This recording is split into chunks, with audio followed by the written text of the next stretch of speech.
there's a point of view that Pierre Poilievre could have won the last election had he been better at confronting the threat to the Canadian economy and even our sovereignty that was posed by Donald Trump and his tariffs and his talk about making us the 51st state. So there's a lot of expectation about this speech at the Economic Club of Canada that this was going to be kind of a pivot, a rebranding maybe, or sort of a relaunch of Poilievre to deal with those issues. And I can tell in tone, it was a very different speech from Pierre Poilievre. We're not nearly as focused on attacking the governing Liberals. In fact, this was stylistically a speech that had a lot of similarities to speeches that Mark Carney has given. Some of the images actually are images that Carney has used. In fact, the opening sections where Poilievre spoke about how Canada in the past has accomplished so much on our own, building the CN Tower, for example, the St. Lawrence Seaway. At one point, he even quoted Pierre Trudeau in his famous line about how living next to the United States is like sleeping next to an elephant. And he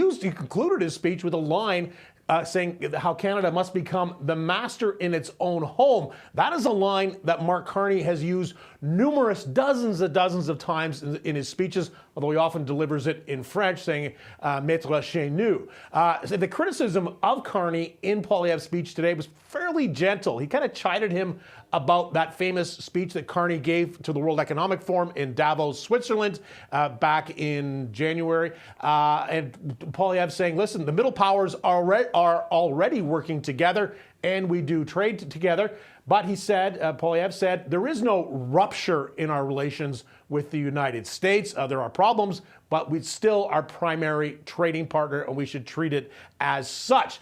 Now, Poilievre has faced a lot of complaints that he has not taken on Trump in the past in any of his speeches. In fact, his speech at the Conservative Convention back in January, right before his leadership review vote, Poilievre didn't even mention Trump by name.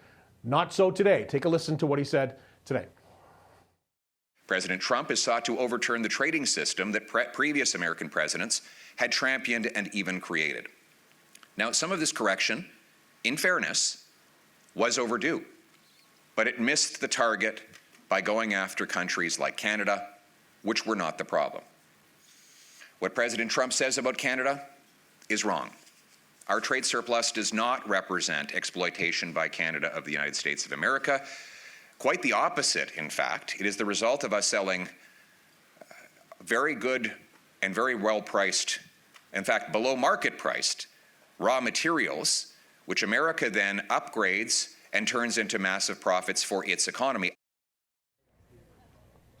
Poilievre also saying Trump was wrong to ignore the sacrifices that Canada's soldiers had made. And he also said his talk about making Canada the 51st state was also wrong. But then, on the policy front, what kind of suggestions was Poilievre making in the speech today to improve Canada's economic dependence from the United States? Well, a lot of this we had already heard from Pierre Poilievre before, talking about the cancellation of carbon taxes, carbon pricing. He wants to cancel the rebates that the federal government is planning to offer to offset the costs of electric vehicles. Poilievre saying that it would be better to take off the sales tax off Canadian-made vehicles rather than subsidizing the purchase of foreign-made electric vehicles. So some familiar themes there. He also called for a 6-month approval process for big energy projects. Then on kind of the major issue facing Canada right now is the review of the Canada-US-Mexico trade agreement, the CUSMA. Poilievre saying that it's imperative that Canada has, through that review process, gets the tariffs taken off steel and aluminum. And he's also talking about a new tariff-free auto pact. Of course, we've had an auto pact with the United States since the mid-1960s. And Poilievre says what we should offer in exchange is saying we're going to keep any Chinese-made electric vehicles or any Chinese vehicles out of our market if they start allowing free trade in Canadian vehicles. He also says the government should set up an all-party, so a nonpartisan working group of parliamentarians, MPs, and senators from all parties to give advice on the CUSMA renegotiations.